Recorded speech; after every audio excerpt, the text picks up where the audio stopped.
It's no secret that the relationship between Big and Carrie was filled with drama, hurt, pain, and tears. It's the biggest talking point, and it's both endlessly entertaining and deeply enlightening. It seems almost impossible to top the suspenseful affair arc until we get to the first movie, The Wedding. I couldn't help but wonder, how did we possibly get here? Hello there and welcome to my channel where I analyze and talk about TV shows that I like. Around here, the curtain is blue for a reason. There's always a reason. Let's discuss. In the first movie, we see that Big and Carrie decide to have a wedding and he completely jilts her, resulting in about 6 months of moving out and no contact. One might quickly say, well, Big is against marriage, that's why he jilted Carrie.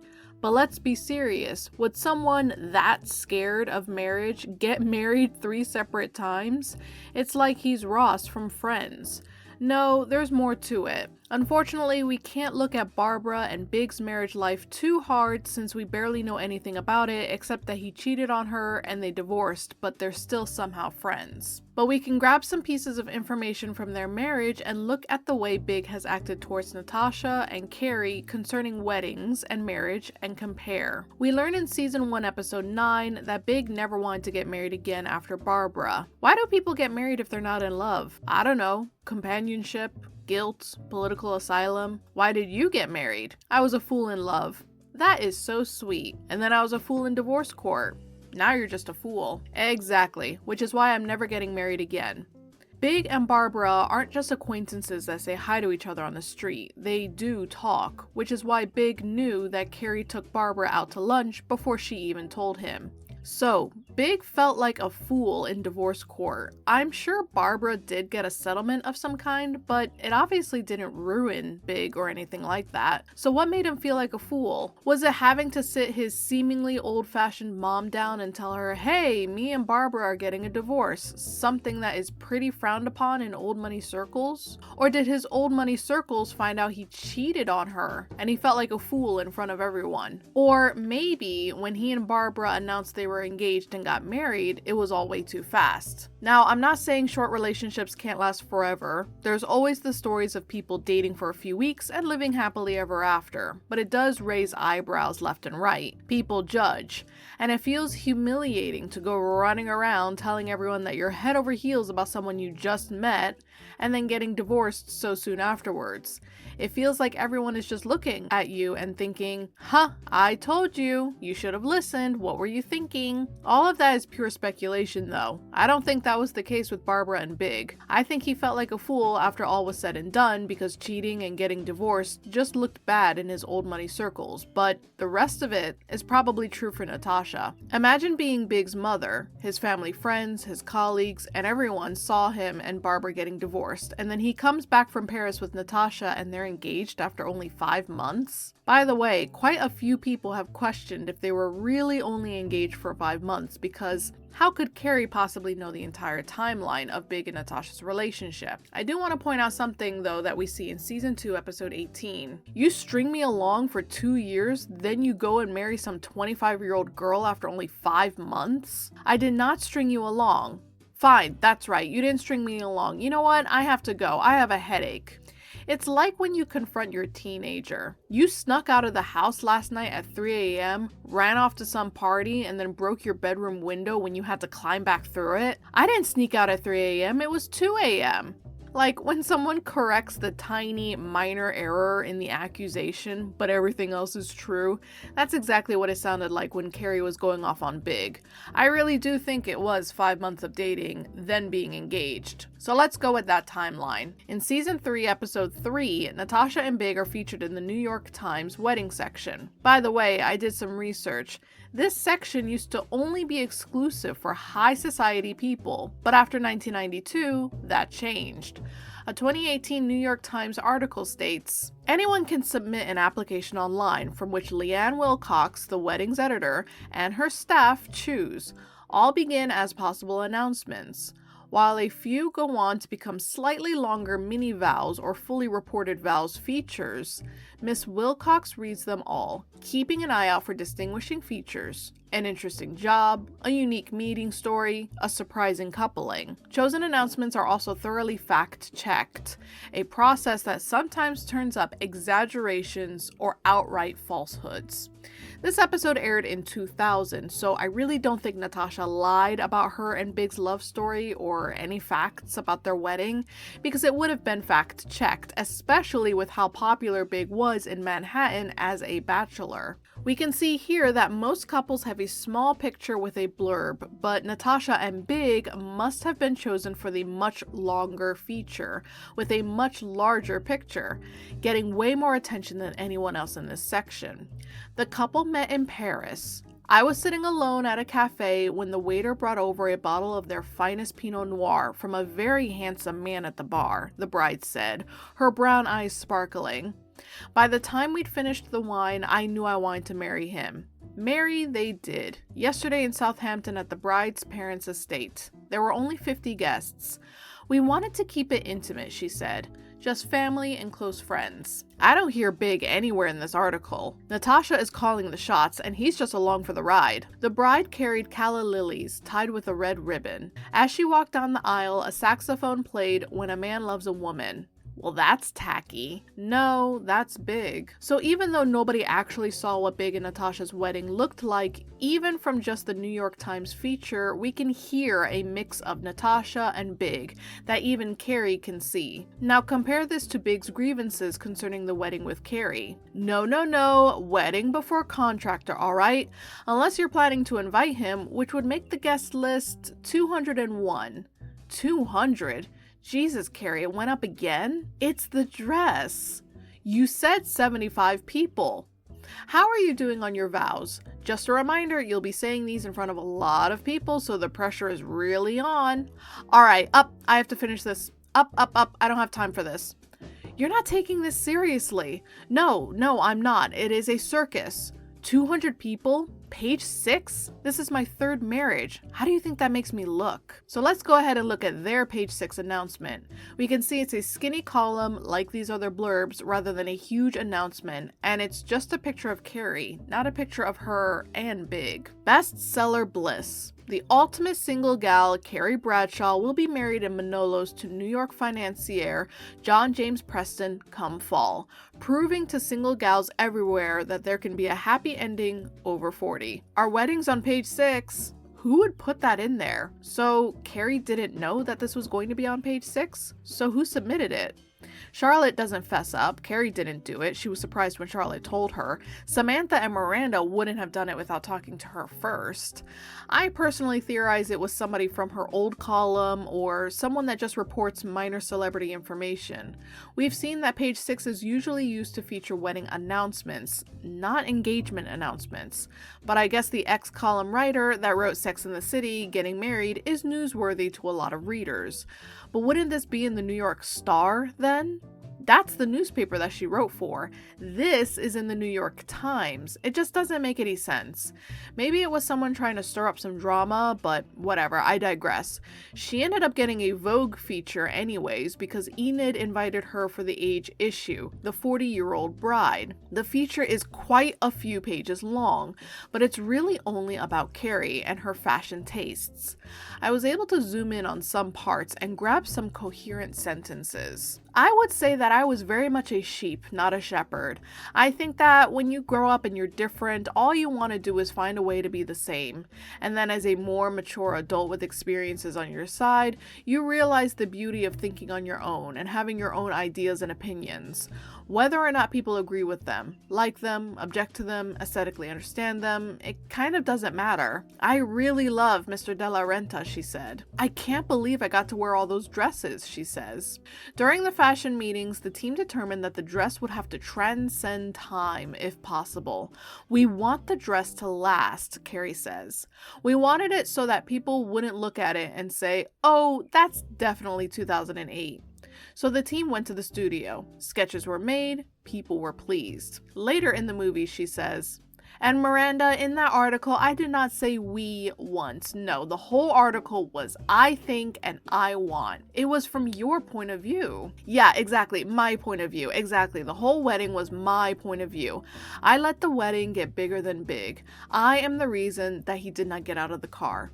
Concerning their dresses, we don't actually know anything about Natasha's. I've seen some people try to figure out what her dress looked like based on this newspaper picture, but someone on Reddit pointed out that this is just an edited photo from when they were in the Hamptons. Natasha is very clearly wearing her white tank top in this photo and not an actual wedding dress. But let's look at the bouquets. Now, this is where it gets a little crazy. I really had to grab my magnifying glass and figure out Carrie's exact bouquet because it actually changes between scenes. Sometimes it looks like she has a white peony bouquet with some ranunculus mixed in, and sometimes it's just pure white roses, and sometimes it's white roses with a stray light yellow peony flying out. But I believe the movie wanted us to fully believe that it was mainly white roses. This is what we should be paying attention to. The camera specifically zooms in on Big picking up a lonely white rose after being pelted, and he drops it on the New York City asphalt. It's supposed to be very symbolic. Flowers in general are very symbolic, and many brides specifically choose specific flowers for their bouquet because of what it symbolizes. This has been a thing for ages. Calla lilies, which is what Natasha walked down the aisle with, symbolize magnificence and beauty, feminine beauty, and modesty. Sources for this come from the Miniature Language of Flowers, 1865, and Flowers, Their Language, Poetry, and Sentiment, 1870. Since so many people compare Natasha to Charlotte as both coming from the same old money, high society circles, let me also point out that when Miranda's mother passed away, Charlotte got the flowers for the funeral and insisted on calla lilies. Nothing tacky, she said. Now let's look at white roses on Wikipedia's handy-dandy list of plants with symbolism. Oh wow, of course, roses have a ton of colors, each one with different meanings. Let's see what white roses mean. I am worthy of you and secrecy. My jaw actually dropped seeing this. Source: The Miniature Language of Flowers, 1865, and the Cyclopedia of Practical Floriculture, 1884. Now, obviously, times have changed since the 1800s. I know that. We all know that. Just because a bride has white roses doesn't mean there's some secret going on or she has to prove that she's worthy of her groom.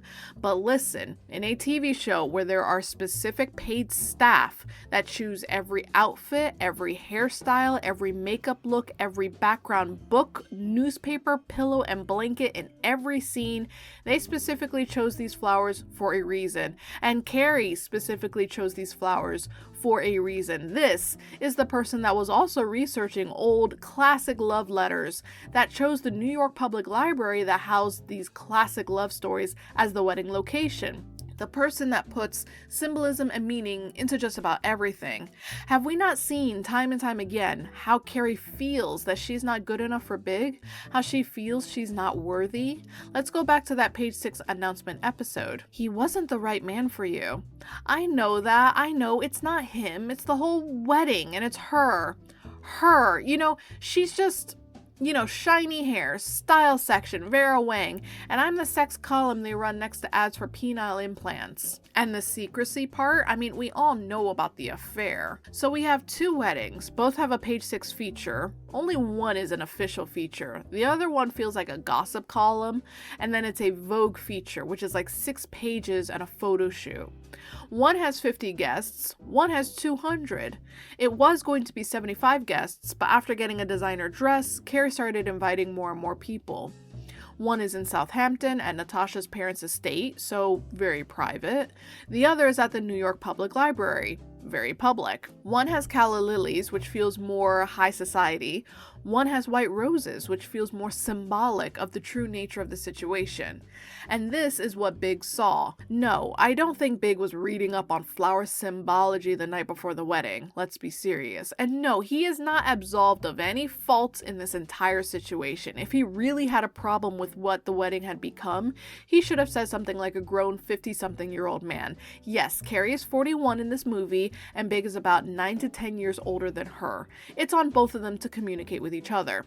But we can analyze and talk about what led him to make the decision he made. He saw Natasha, and although there were bright red flags telling him that he shouldn't go through with marrying her, like the fact that he still so obviously loves Carrie, the fact that he's never really liked the type he's supposed to be with, someone old money, someone in his circles, someone that looks like who he should like, the fact that they really didn't even know each other that well in the first place, the fact that they very obviously had opposite tastes and wants and needs. But despite all of that, when he saw Natasha and everything that came with her, he saw familiarity. He said it best himself. No, seriously, I really need to hear you say it. Come on, be a friend. I don't know, it just got so hard, and she's easy. It's easy when you're used to it all. This is his world. Carrie is from a different world. She's from a world where you could smoke inside and you could ask for red wine at a house party and you don't need a $3,000 Judith Leiber clutch just to fit in. She's from a world where she didn't have the $30,000 to put down on her apartment. She had to ask Big for help. She doesn't go to the Hamptons every summer. She doesn't even want an engagement ring from Big. She said so herself. So why did he agree to it in the first place? The Carrie that Big sees on a day-to-day basis is boxed in Carrie. The Carrie that steps on eggshells and treads very, very lightly because she is so terrified of losing him. We see this time and time again throughout the series, where Carrie has an issue with something, but she has to very carefully approach the subject or everything explodes. Season 1, Episode 11. Let's just put the roller down and go in the other room and talk. Sex has stopped. He hasn't called. What if he never calls, and 3 weeks from now, I pick up the New York Times and I read that he's married, some perfect little woman who never passes gas under his $500 sheets. When did you get so obsessed with being perfect? I don't know, it's something about him. You should see me around him. I'm not like me. I'm like, together Carrie. I wear little outfits, sexy Carrie and casual Carrie. Sometimes I catch myself actually posing. It's exhausting. That perfect little woman she describes, that's how she sees Natasha. And guess what? One day, just a few weeks after Big was hers, she read in a newspaper that he was married. She's aware of how desirable of a bachelor he is and how quickly he can slip through her fingers. Look at how nervous she is in the first movie, even bringing up the topic of marriage. She stutters and stammers and pauses so much. You can hear the eggshells cracking under her toes. Come on, I have to be smart here. We're not married. I'd have no legal rights, to this home that I built with you. Did you want to get married? Well, I didn't think that was an option. What if it was an option? Why? What? Do you want to get married? I wouldn't mind being married to you. Would you mind being married to me? No, not if that's what you wanted. I mean, is that what you want? I want you. So, okay. So, really? We're getting married? We're getting married. You would not think this is a conversation between two people that have dated on and off for 6 years in the show, and then dated steadily for 4 years between the show and the first movie. Do y'all think this is how the conversation went down between him and Natasha? Absolutely not. So, boxed in Carrie, meek Carrie, accommodating Carrie, but still cool and fun. See, that's the Carrie that Big really likes because she is so different from what he's used to.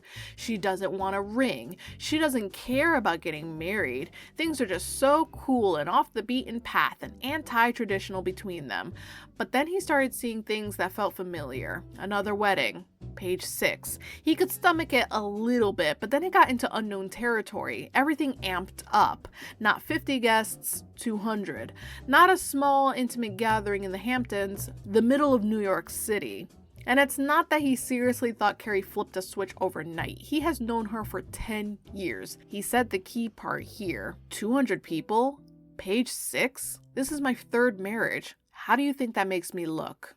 And that's what it comes down to. See, it was easy to look good when you married someone like Barbara and Natasha because they had that look. They fit into his high society circles. They look kind of like his mom, but they ended in divorce. Now, wouldn't he look really stupid in his circles if he married someone off the beaten path, like Carrie, and then they still got divorced in the end? Could you imagine? Wow, you cheated on Barbara? She was such a lovely person. Well, you can find love again. again. Maybe it just wasn't meant to be. Oh, this Natasha seems lovely. Maybe you should wait a little longer before getting married. Another divorce? I told you. Maybe you should have dated her longer or picked someone closer to your age. Getting married again? A third time? Your old mistress from when you were with Natasha? Be serious. She only wants you for your money. These are the whispers that he would hear in his circles. Don't think for a second that nobody else knew about the affair. Natasha had no reason to keep silent about that. Of course she told her friends and family, and they told other people. That's just how it is.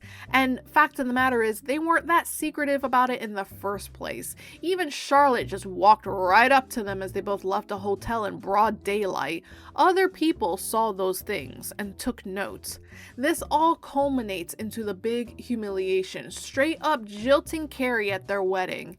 He didn't see his Carrie anymore. He saw the Carrie that was getting married for the first time ever. The Carrie that was excited to have a wedding, God forbid. The Carrie that had accepted that she wasn't the marrying kind and that she wasn't worthy enough to get married in the first place. What he saw was so unfamiliar to him and so foreign that he had to bail. He couldn't make another mistake like this. Where was the point of no return? Was there any hope in Carrie having a wedding? I actually do think so. I think if the wedding stayed around 75 people, maybe even less, I actually do think Big would have been able to get out of the car and make it down the altar. But once it hit 200 guests, page 6, Vogue edition, alarm bells started ringing in his head. This is a spectacle. Everyone is watching. Everyone is going to see. Everyone is going to judge. And all of that is really, really ironic because in the end, they both ended up being spectacles anyways. Random people were going up to Carrie and saying, "Oh my God, I'm so sorry about the wedding." This whole street saw Carrie pelting him with roses. Everyone in Carrie's circles read the Vogue article and saw the editor's note saying that the wedding got canceled. In fact, I do think it was mostly Carrie that became a spectacle. She was more humiliated than he was. When the guest list shot up from 75 guests to 200, whose guests were they? They were Carrie's guests. It's the dress. How can I explain this? Look, you play poker, right? Well, the dress upped the ante. And for Carrie, the pressure was on. We cannot ignore the way society treats unmarried women past a certain age, especially someone like Carrie, who has made a career on writing about being single in Manhattan. Enid herself said it best. "We're putting together our annual age issue, and we'd like you to do 40. Great, who am I interviewing? No, you are 40. I want you to be featured in the magazine as the 40-year-old, and here's the brilliant twist, bride. It will be a sensation. We're calling it The Last Single Girl." Well, I'm hardly the last single girl. No, but 40 is the last age a woman can be photographed in a wedding gown without the unintended Diane Arbus subtext. I thought the issue was great style at every age. Style, yes. Bride, no. It felt like the whole world was watching, and in their own little world of Manhattan, they were. And if you really want my opinion, I actually like Carrie and Big together. I actually think they click really well, and once they put aside all their bullshit, they're pretty compatible. But this should have been it for them. Seeing Carrie crawl right back to Big after this utterly disgusting humiliation, it didn't even feel satisfying. It didn't feel joyous. It just felt desperate. Like she revealed a secret part of herself that told the world, actually, you know what? I do want to get married. I do want the fairy tale ending. I do want the classic happily ever after. I'm scared of being alone. I don't want to be single. I'm scared of not having a man by my side. And the second she revealed that to the one she loves, it was stomped on in front of everybody. Then she goes back to him? I can't wrap my head around it. It was a turning point in the series, season 4, episode 1, when nobody shows up for her birthday party. The longer I sat at that table, the more alone I felt, and it really hit me. I am 35 and alone. You are not alone. No, I have you guys. I hate myself a little for saying this, but it felt really sad not to have a man in my life who cares about me. No special guy to wish me a happy birthday. No goddamn soulmate. And I don't even know if I believe in soulmates. Before this, Carrie felt very optimistic and bright-eyed when it came to dating. She seemed excited to go out and meet people and have new experiences. But after the affair and her and Aiden breaking up, she started to get this feeling, uh-oh, I might seriously end up all alone. She starts to want Aiden back. That doesn't work out. She stays single for a while and seems pessimistic about dating and falling in love. Berger kind of brings her back to life, but he ended up hurting her all over again. She was dead wrong about Alexander. It seems like she was just chasing a version of Big through him, and then she's back with Big. It feels like, in her mind, Big is all that she has left. The last option, the last single man in New York. And I wish she knew that that wasn't true, and that being single, rather than being humiliated over and over again, is actually fine. It's not the end of the world. Season 2, Episode 12. Did I ever really love Big, or was I addicted to the pain? The exquisite pain of wanting someone so unattainable. Go to Paris. Let's not pretend we're something we're not. It's okay. And just like that, I had untied myself from Mr. Big. I was free, but there was nothing exquisite about it. But what do y'all think? Should this have been the end of Carrie and Big? Should they have ever gotten married in the first place? Was Big going to jilt her no matter what? Let me know in the comments down below, and if you have a suggestion for the next video, feel free to leave that in the comments as well. Thanks so much for watching. See y'all next time.